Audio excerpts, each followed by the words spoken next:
It is a vicious act of betrayal. Here's how it works. A bitter ex-boyfriend posts a risque shot of his former lover online, and in an instant, the deeply intimate becomes ruthlessly public. It's incredibly easy to do and shockingly common. So much so, it even has a name: revenge porn. For years, the victims have suffered helplessly, but tonight the tables are turning, and here's ABC's Neil Karlinski.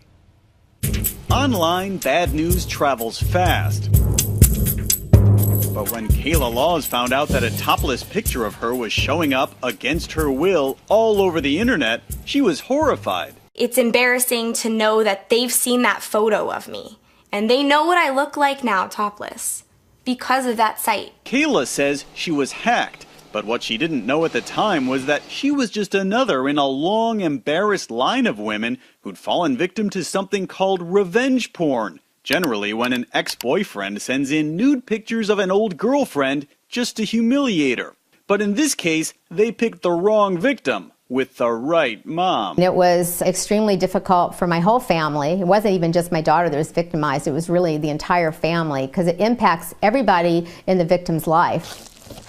Charlotte Laws has been called the Erin Brockovich of revenge porn. Frustrated that no one seemed to be doing anything about this growing underground problem, she set out to track down more victims, and after 2 years of pushing lawmakers, get a law on the books in California to crack down. The amendment, it will cover 100% of victims. Anybody who distributes a nude or topless picture without the victim's consent, that would be illegal. Law enforcement has taken notice. Case in point, YouGotPosted.com, which critics claim specialized in revenge porn and was run by a 27-year-old San Diego man. Tonight, he's learning that revenge is a dish that's sometimes served in jail. He's facing a mountain of charges, 31 felony counts of conspiracy, identity theft, and extortion.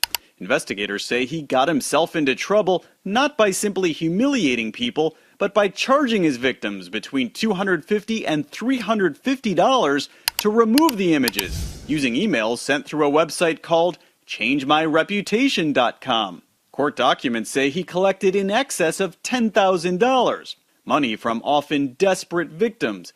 "Please help, I'm scared for my life," wrote a victim police list as Jane Doe number 6. Others have suffered the same humiliation from similar sites. I couldn't breathe, and then I started crying, like, uncontrollably, because I felt really helpless. Holly Toops told Nightline earlier this year she had no idea who posted a dozen topless photos of her on a site called Texan.com. Knowing that someone could, with a click of a button, take whatever information they wanted from you and share it is really troubling. The world of revenge porn, something also known as involuntary porn, is a strange one, as we found out when we met the man many consider the godfather of revenge porn. Got my alcoholism taken care of for the rest of the week. Hunter Moore. He claims he's never hacked anyone. His former website, IsAnyoneUp.com, was designed for humiliation on a scale only the internet can offer. It's public humiliation. Yeah, it is. And you are fine with blasting it out and basically ruining, in some cases, other people. I mean, to me, I don't know these people, and it's kind of anonymous to me. I think the people submitting it are the ones who should be, feeling bad when they do click that submit button. But so you have no empathy? No, they're just people. They're characters and avatars and icons on a screen. Hunter actually boasted about the woman who came to his door looking for her own brand of revenge. I was walking out of my house one day, and out of nowhere, the girl I had posted, she stuck me in the shoulder with a Bic pen. And this is the scar I have left. They had to surgically remove it. Hunter Moore is no longer in the revenge porn business, but his site, like the others, have had one more unintended shockwave. They've mobilized a small army of angry women into action. Holly Toops has taken a page out of Charlotte Law's book and gone on to speak with lawmakers and work with victims. She believes the people who run the websites should share blame with their customers. They're just as guilty. They should be held accountable because they're logging on, they're putting their credit card in, they're paying to see us exploited.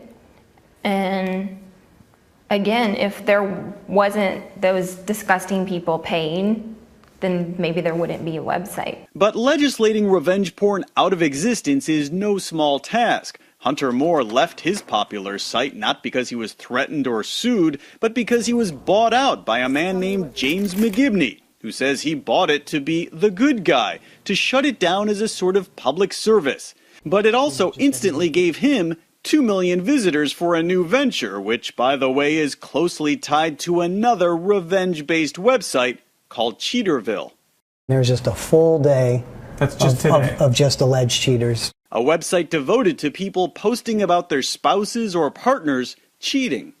Did you really shut it down for the public good, or because, it's a website with a huge built-in audience, and there you go. You're launching another site, you got a lot of eyeballs. Do you know what kind of base he had, the subscriber base he had? It's not the type of people I want in Louisville. The same laws that allow YouTube to host content uploaded by individuals also protect some revenge porn, putting the liability fully on the person who uploads it. It is incredibly difficult for victims to find any kind of remedy. It's really difficult to get any type of civil suits to be initiated against these perpetrators because that costs a lot of money, and it often does bring more publicity to the images themselves. And there are hundreds of sites, by one estimate nearly 900, catering to what some might call an uncomfortable amount of demand. When we last caught up with Hunter Moore, he still seemed to think using humiliation as a business model was a good idea. I think at some point when you get older, you might look back at the person you are now, of course, and have some regret? Yeah, I'm going to grow and change as a person, but right now, and this time, I'm going to take full advantage of people's mistakes and what I've created. Tonight, even as Charlotte Laws celebrates the fact that more states are cracking down on revenge porn, she knows technology is often one step ahead, and people everywhere love taking pictures of themselves and sharing them. The law has not kept up with technology, that's for sure, and it's true. I mean, there are so many pictures on the internet, there's so much information out there. I don't think there's really a way to curb that. I'm Neil Karlensky for Nightline in Seattle.